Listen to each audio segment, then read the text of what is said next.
Imagine standing on the edge of the Milky Way, looking out at a neighbor that seems close enough to touch, yet is 2.5 million years in the past. We are living in a cosmic prison, and the laws of physics are the guards. In this video, we are breaking down why humanity is likely destined to die in the galaxy where we were born. If you want to understand the true scale of our isolation, hit that subscribe button and let us dive into the void.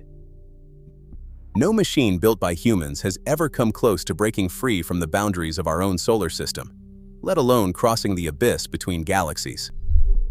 The fastest object ever launched, NASA's Parker Solar Probe, slices through the inner solar system at 690,000 kilometers per hour, just 0.064% the speed of light.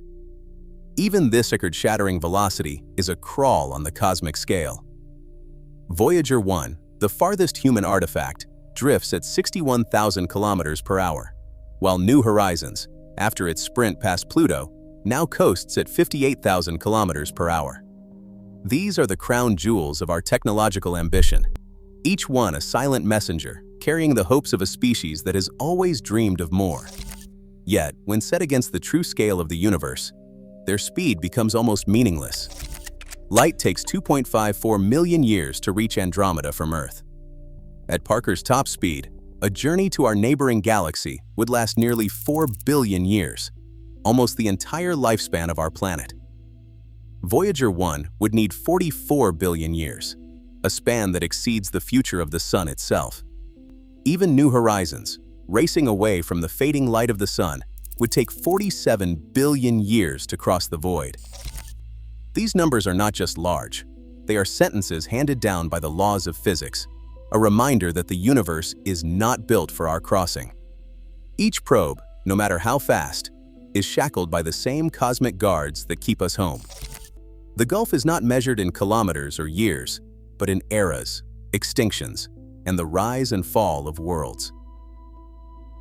Imagine a vessel, not limited by today's engines or politics, but powered by a technology so advanced it could maintain 1% of the speed of light, over 10,800 kilometers per second. This is the so-called 1% solution, a benchmark that lives in the borderlands between science fiction and physics. At this speed, the journey to Andromeda would still stretch across 250 million years.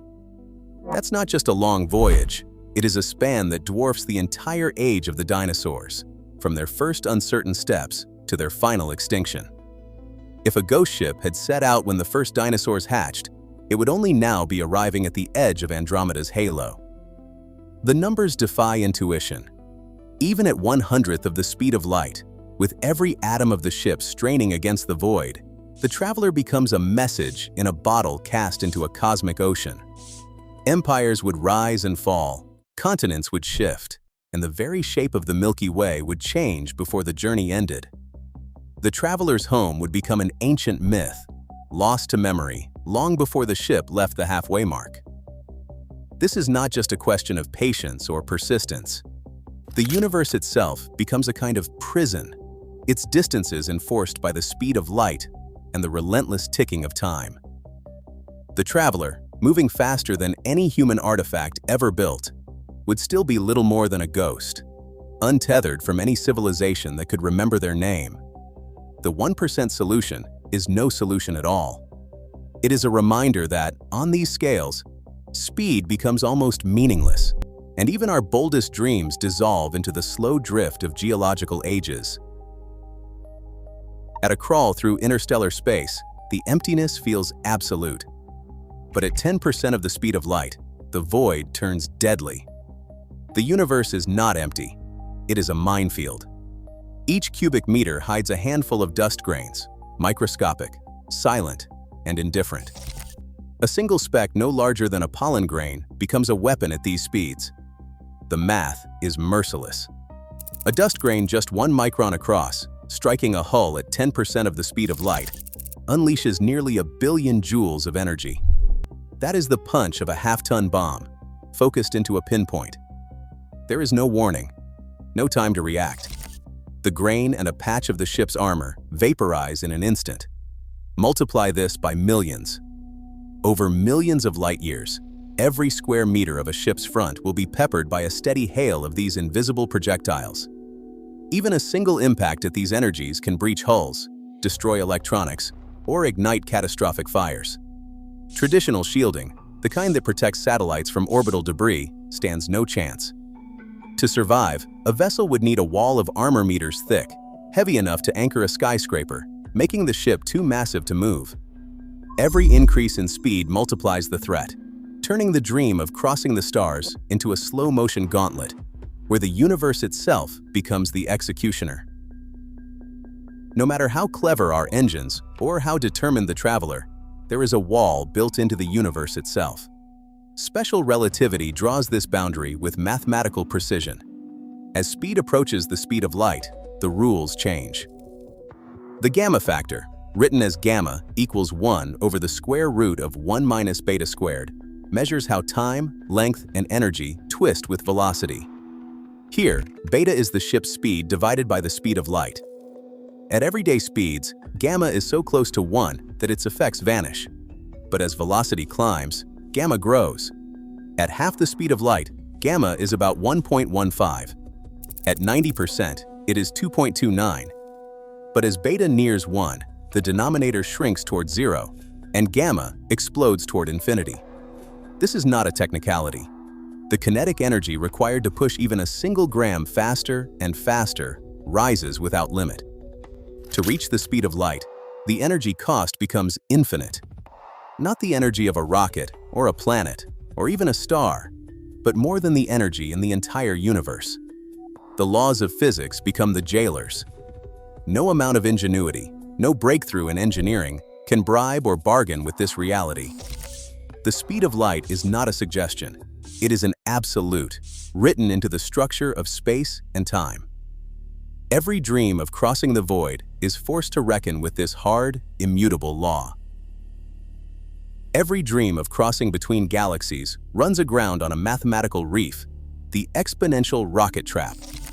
The deeper you push into the numbers, the less it looks like a challenge, and the more it feels like a sentence. The Tsiolkovsky rocket equation, first set down in 1903, governs every rocket launch, from backyard hobbyists to Saturn V. Yet at intergalactic speeds, this simple formula becomes a wall that no amount of ingenuity can breach. Suppose you want to send a 1-ton payload to Andromeda at 90% of the speed of light. Even with a propulsion system boasting a specific impulse of 1,000,000 seconds, a figure far beyond anything achieved or even engineered, the required mass ratio explodes past 10,000 to 1. For every kilogram of ship, you would need 10,000 kilograms of propellant. That is not a typo.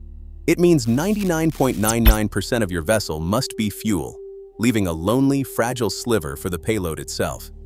The ship becomes a mountain of propellant, a fleeting spark riding atop of vanishing hope. The energy cost is just as unforgiving. Accelerating a single ton to 90% of the speed of light demands 1.3 times 10 to the 20th joules. That is more than the total energy output of every nuclear weapon ever detonated, multiplied by billions. It is a sum that dwarfs the annual energy use of all humanity and stands as a stark reminder the universe is not just vast, it is guarded by arithmetic that grows more brutal with every decimal place. Each attempt to push closer to light speed only tightens the noose.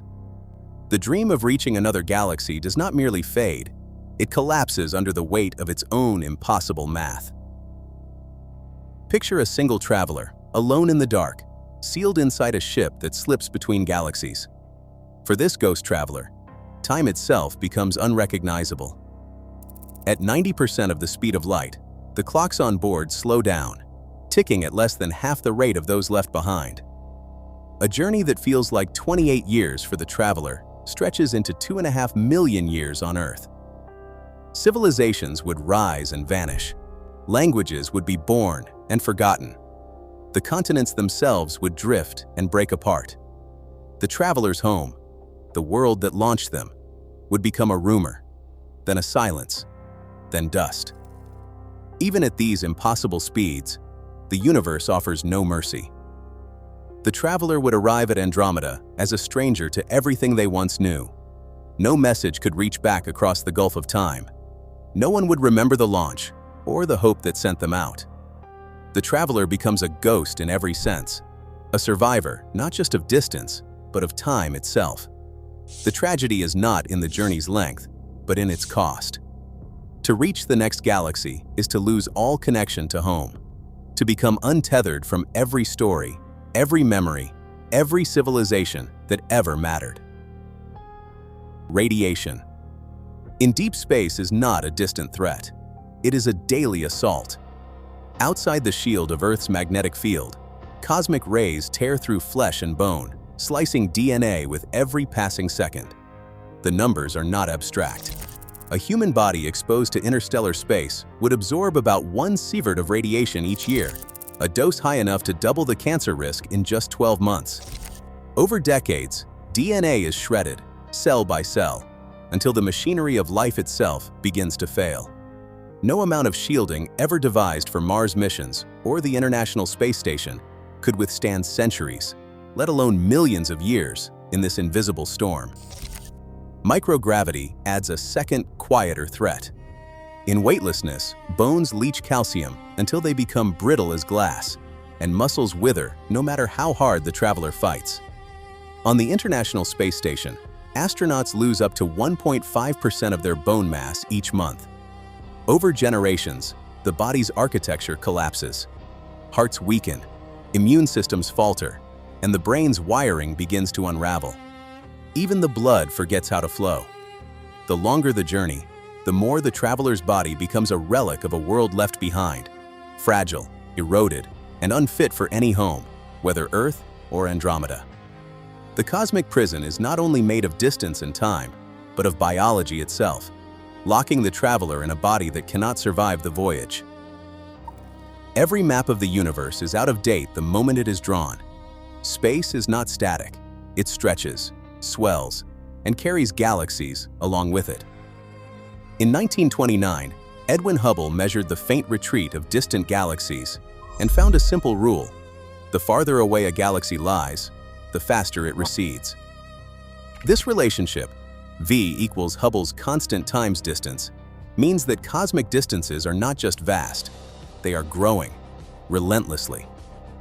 The Hubble constant today is about 67 kilometers per second per megaparsec. For every 3 million light-years, a galaxy's speed away from us increases by 67 kilometers per second. Andromeda is close enough to be drawn in by gravity, but beyond our local group, the universe's expansion dominates. Yet the story does not end with Hubble. In the late 1990s, supernova surveys revealed that expansion itself is speeding up. This acceleration is driven by something we call dark energy, an unseen pressure that makes up about 68% of the universe's total energy. The effect is subtle nearby, but over billions of light-years, it becomes overwhelming. Galaxies that were once visible slip away, their light stretched until it can never reach us. The edge of what is physically reachable, the cosmic event horizon, shrinks with every passing epoch. What was once a universe open to exploration is now an island, its shores receding faster than any ship could sail. The tragedy is not just distance, but the dynamic nature of the void itself. Every year, millions of stars cross a boundary beyond which their light will never reach Earth. The volume of the universe accessible to travelers, even in principle, is shrinking. The cosmic prison is not only made of speed limits and energy demands, but of a universe that is pulling away, forever closing its doors. Science fiction loves its loopholes. When the rocket equation slams shut, the conversation turns to warp drives and wormholes, those shimmering shortcuts that promise to slip past the guards of physics. The Alcubierre drive, for instance, imagines compressing space in front of a ship and stretching it behind, letting the vessel ride a wave faster than light. But the math demands something the universe refuses to give: negative energy on a colossal scale. Early estimates called for an energy budget equal to the mass of Jupiter, 2 octillion kilograms of exotic matter, not just to get started, but to keep the bubble stable. Later refinements lower the number by a few zeros, but the requirement remains far beyond anything ever glimpsed in nature. Wormholes, too, need negative mass to stay open, a kind of anti-gravity scaffolding that no experiment has ever found. In the end, these ideas remain on the chalkboard, not the launch pad. Yet, while humanity debates how to reach Andromeda, the universe has its own schedule. The Andromeda galaxy is not drifting away like the rest of the cosmos. It is closing in, pulled by gravity at about 110 kilometers per second. In roughly 4 billion years, the Milky Way and Andromeda will collide, merging into a single, swollen galaxy called Milkomeda. The irony is sharp. By the time any hypothetical traveler could cross the void, their destination will have arrived on its own. The ultimate shortcut is patience, measured in eons, not engineering. The universe is not just indifferent to our ambitions. Sometimes it delivers the punchline itself.